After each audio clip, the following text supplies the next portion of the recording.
সবাইকে আমন্ত্রণ এনবিএস আন্তর্জাতিক সংবাদে। শুরুতে NBS24.org শিরোনাম। ভারতে বলির পাঠা করা হয়েছে তাবলিগ সদস্যদের, মামলা খারিজ করল হাইকোর্ট। তুরস্ক গ্রিস উত্তেজনায় F-16 যুদ্ধবিমান পাঠালো আমিরাত। চীন পাকিস্তানের চোখ এড়িয়ে লাদাখ সীমান্তে নতুন রাস্তা তৈরি করছে ভারত। গাজায় ইসরায়েলি তাণ্ডব চলছে, শনিবারও ব্যাপক গোলাবর্ষণ। ভারত পাকিস্তান সীমান্তে 5 অনুপ্রবেশকারীকে গুলি করে হত্যা করল বিএসএফ। ইরানের উপর নিষেধাজ্ঞা পুনর্বহালের ঘোর বিরোধিতা করল নিরাপত্তা পরিষদের 13 দেশ। এবং সবশেষে জানাবো, 2 বছরের মধ্যেই করোনা ভাইরাস থেকে মুক্তি মিলতে পারে বলছে বিশ্ব স্বাস্থ্য সংস্থা। দর্শক, এতক্ষণ শুনছিলেন শিরোনাম, এবার বিস্তারিত। ভারতে বলির পাঠা করা হয়েছে তাবলিগ সদস্যদের। ভারতের দিল্লির নিজামুদ্দিন মারকাজের ধর্মসভায় যোগ দেওয়া বিদেশি তাবলিগ জামাত সদস্যদের বিরুদ্ধে হওয়া মামলা খারিজ করে দিল মুম্বাই হাইকোর্ট। শুক্রবার হাইকোর্টের 2 বিচারপতির ডিভিশন বেঞ্চ মোট 29 জন জামাত সদস্যের বিরুদ্ধে হওয়া মামলা খারিজ করে দেয়। তাদের বিরুদ্ধে মহামারী আইন, বিপর্যয় মোকাবিলা আইন এবং ভিসার শর্ত লঙ্ঘনের অভিযোগে মামলা দায়ের করেছিল মহারাষ্ট্র পুলিশ। কিন্তু হাইকোর্টের ঔরঙ্গাবাদ বেঞ্চের 2 বিচারপতির পর্যবেক্ষণ, পুলিশ রাজনৈতিক চাপে পড়ে ওই জামাত সদস্যদের বিরুদ্ধে ব্যবস্থা নিয়েছে।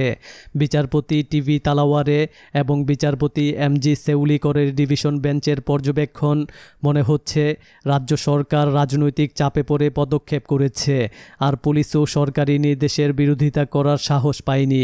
যখনই কোনো বিপর্যয় হয় বা কোনো মহামারী আসে, সরকার একটা বলির পাঠা খোঁজে, আর এই ক্ষেত্রে মনে হচ্ছে এই বিদেশিদেরই বলির পাঠা করার জন্য বেছে নেওয়া হয়েছে। ওই তাবলিগ জামাত সদস্যদের দাবি ছিল, ভারত সরকারের দেওয়া বৈধ ভিসাতেই তারা এদেশের সংস্কৃতি এবং আতিথেয়তা উপভোগ করতে এসেছিলেন, আর বিমানবন্দরে তাদের করোনা রিপোর্ট নেগেটিভ আসার পরই বাইরে বেরোনোর অনুমতি দেওয়া হয়েছিল।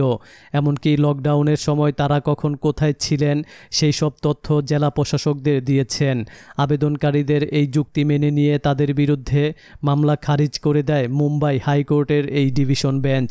বস্তুত মার্চ মাসে দিল্লির নিজামুদ্দিনে তাবলিগ জামায়াতের এক ধর্মসভায় অংশগ্রহণকারী বহু তাবলিগ সদস্য করোনায় আক্রান্ত হন।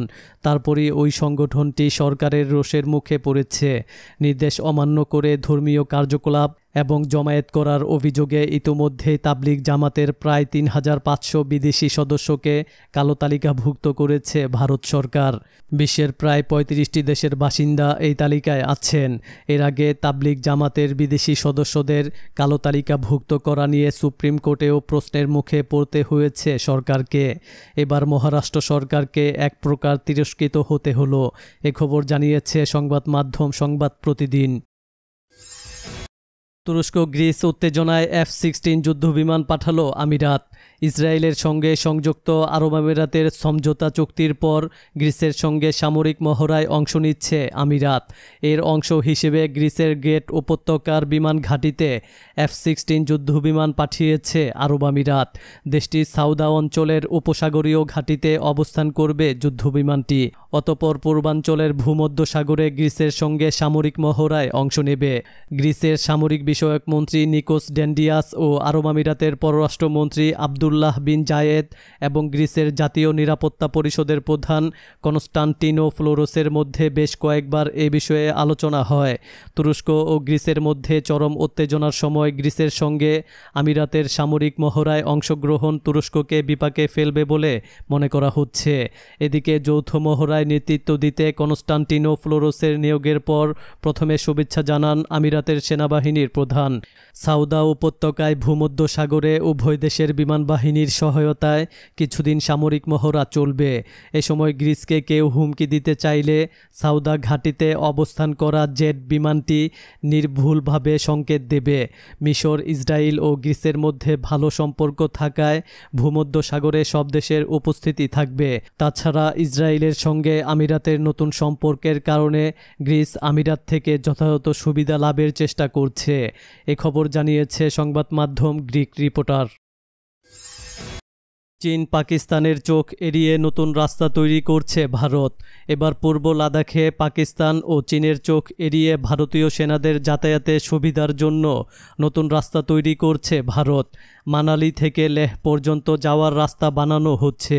এই রাস্তা তৈরি হয়ে গেলে লাদাখে দুই শত্রুর চোখ এড়িয়ে নির্বিঘ্নে যাতায়াত করতে পারবে ভারতীয় সেনারা। এছাড়াও নয়াদিল্লি তৈরি করছে কৌশলগত দিক থেকে গুরুত্বপূর্ণ আরও একটি রাস্তা। সাবসেক্টর নর্থে দৌলতবেগ উল্ডি সহ একাধিক এলাকাতেও রাস্তা তৈরির কাজ চালাচ্ছে নয়াদিল্লি। গত 3 বছর ধরে সেই কাজ চললেও বর্তমান পরিস্থিতিতে এই কাজে গতি এসেছে। ইতিমধ্যে প্রায় শেষের পথে। খারদাং লা পাসে রাস্তা তৈরির কাজ। ভারতের কেন্দ্রীয় সরকারের পক্ষ থেকে সংবাদ সংস্থা ANI-কে জানানো হয়েছে এই রাস্তাগুলো ব্যবহার করে চীনা সীমান্তে দ্রুত পৌঁছানো সম্ভব। লেহ থেকে মানালি পর্যন্ত যে রাস্তা তৈরি হচ্ছে তা কমপক্ষে 3 থেকে 4 ঘন্টা সময় বাঁচাবে যাতায়াতে। এই রাস্তা দিয়ে সুরক্ষিতভাবে নিয়ে যাওয়া যাবে ট্যাঙ্ক, আর্টিলারি গানস। সেনা মুভমেন্টে অত্যন্ত সহায়তা করবে রাস্তার অবস্থানগত দিকটি। ইতিমধ্যেই রাস্তা তৈরির কাজ শুরু হয়ে গেছে। ভারতের প্রধানমন্ত্রী নরেন্দ্র মোদী লাদাখ পরিদর্শনের পর সেই কাজে আরও গতি আসে। এছাড়াও কাজ চলছে একটি পুরনো রুটে। সেখান থেকে মূলত গ্রীষ্মকালে যাতায়াত করতেন স্থানীয় ব্যবসায়ীরা। পূর্ব লাদাখে পৌঁছানোর জন্য এই রুটটিকে সবচেয়ে নির্ভরযোগ্য বলেই মনে করা হয়। সেনাবাহিনীর 14 কর্পসকে এই দায়িত্ব দেওয়া হয়েছে। এদিকে এর আগে জানা গিয়েছিল ড্যাপসাং এবং দৌলতবেগ উল্ডি অঞ্চলে সেনা মোতায়েন করার পাশাপাশি নির্মাণ কাজ শুরু করেছে চীন। ভারতীয় সেনার পেট্রোলিং পয়েন্ট 10 থেকে 13 পর্যন্ত কাজে বাধা দিচ্ছে চীনা আর্মি এবং সেখানে বড় মাপের নির্মাণ কাজ চালাচ্ছে বেইজিং। সেই কাজের মোকাবিলা করতেই নতুন করে সীমান্তের রাস্তা নির্মাণে জোর দিয়েছে ভারত। এ খবর জানিয়েছে সংবাদ মাধ্যম কলকাতা 24। শনিবারও গাজায় ইসরায়েলি তাণ্ডব চলছে। ফিলিস্তিনের গাজা উপত্যকায় দখলদার ইসরায়েলের তাণ্ডব অব্যাহত রয়েছে। শনিবার সকালে রাফাহ ও খান ইউনিসে ট্যাঙ্ক থেকে গোলাবর্ষণ করেছে ইহুদিবাদী সেনারা। গাজার দক্ষিণে আল কাসাম ব্রিগেডের সঙ্গে সম্পর্কিত একটি ইউনিটের 2টি পর্যবেক্ষণ টাওয়ার লক্ষ্য করে এই হামলা চালানো হয়েছে। এর ফলে কেউ হতাহত হয়নি, তবে আর্থিক ক্ষতি হয়েছে। শনিবারও হামলার পর ইসরায়েলি সেনাবাহিনী বরাবরের মতো একই ধরনের অজুহাত দেখিয়েছে। তারা বিবৃতিতে বলেছে, গাজা থেকে ইসরায়েলি ভূখণ্ডে 2টি রকেট নিক্ষেপের জবাবে হামলা চালানো হয়েছে। সম্প্রতি ইহুদিবাদী ইসরায়েলের সঙ্গে আরব আমিরাতের সম্পর্ক স্থাপনের চুক্তি হওয়ার পর থেকে তাণ্ডব বেড়েছে। এই চুক্তির বিরুদ্ধে ফিলিস্তিনিদের মনে নতুন করে ক্ষোভের সঞ্চার হয়েছে। ভারত পাকিস্তান সীমান্তে 5 অনুপ্রবেশকারীকে গুলি করে হত্যা করল বিএসএফ। পাকিস্তান থেকে সীমান্ত পেরিয়ে ভারতে ঢোকার চেষ্টা করায় 5 অনুপ্রবেশকারীকে গুলি করে হত্যা করেছে ভারতীয় সীমান্তরক্ষী বাহিনী বিএসএফ। শনিবার ভোরে পাঞ্জাবের তরণ তারণের কাছে এই ঘটনা ঘটে। ডাবল বর্ডার আউটপোস্ট দিয়ে ওই অনুপ্রবেশকারীরা ভারতে ঢোকার চেষ্টা চালাচ্ছিল বলে জানিয়েছে বিএসএফ। এদিন সন্দেহভাজন কয়েকজনকে অনুপ্রবেশ করতে দেখার পরই গুলি চালায় বিএসএফ সদস্যরা। ভোর 4:45 মিনিট নাগাদ সেই ঘটনা ঘটে। এখনও পর্যন্ত 5টি দেহ উদ্ধার করা হয়েছে। আরও কেউ ওই দলে ছিল কিনা তা জানতে তল্লাশি চালাচ্ছে ভারতীয় সীমান্তরক্ষী বাহিনী। নিহতদের পরিচয় এখনও জানা যায়নি। তাদের কাছ থেকে AK-47 রাইফেল উদ্ধার হয়েছে বলে জানিয়েছে বিএসএফ। এ খবর জানিয়েছে সংবাদ মাধ্যম কলকাতা 24। মার্কিন সরকার জাতিসংঘ নিরাপত্তা পরিষদে ইরানের বিরুদ্ধে সব নিষেধাজ্ঞা পুনর্বহাল সংক্রান্ত স্ন্যাপব্যাক মেকানিজম চালু করার যে আবেদন জানিয়েছে, এই পরিষদের স্থায়ী ও অস্থায়ী 13 সদস্য দেশ তার ঘোর বিরোধিতা করেছে। বার্তা সংস্থা রয়টার্স জানিয়েছে, আমেরিকা ও ডোমিনিকান রিপাবলিক ছাড়া নিরাপত্তা পরিষদের বাকি 13 দেশ এই পরিষদের সভাপতির কাছে আনুষ্ঠানিক চিঠি পাঠিয়ে তাদের বিরোধিতার কথা জানিয়ে দিয়েছে। এসব দেশ বলেছে, আমেরিকা 2018 সালে পরমাণু সমঝোতা থেকে একতরফাভাবে বেরিয়ে যাওয়ার কারণে দেশটি এই সমঝোতা বা নিরাপত্তা পরিষদের 2231 নম্বর প্রস্তাবে প্রস্তাবের ধারাগুলো ব্যবহারের অধিকার হারিয়েছে। 3 ইউরোপীয় দেশ ফ্রান্স, ব্রিটেন ও জার্মানি আলাদা চিঠি দিয়ে আমেরিকার স্ন্যাপব্যাক মেকানিজম চালুর প্রস্তাবের ঘোর বিরোধিতা করেছে। চীন এবং রাশিয়াও বলেছে ইরানের বিরুদ্ধে নিষেধাজ্ঞা পুনর্বহালের আবেদন জানানোর কোনো অধিকার আমেরিকার নেই। মার্কিন পররাষ্ট্রমন্ত্রী মাইক পম্পিও ইরানের বিরুদ্ধে স্ন্যাপব্যাক মেকানিজম চালু করার জন্য জাতিসংঘ নিরাপত্তা পরিষদে আনুষ্ঠানিক আবেদন জমা দিয়েছেন। তিনি শুক্রবার নিরাপত্তা পরিষদের বর্তমান সভাপতি ইন্দোনেশিয়ার স্থায়ী প্রতিনিধির কাছে এই আবেদন হস্তান্তর করেন। তার ওই আবেদনের পর নিরাপত্তা পরিষদের বেশিরভাগ দেশ তাদের বিরোধিতার কথা ঘোষণা করল।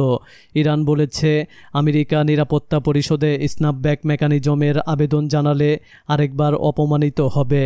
গত সপ্তাহে ইরানের বিরুদ্ধে অস্ত্র নিষেধাজ্ঞা পুনর্বহালের জন্য জাতিসংঘে আমেরিকা যে প্রস্তাব উত্থাপন করেছিল তা কণ্ঠভোটে নাকচ হয়ে যায়।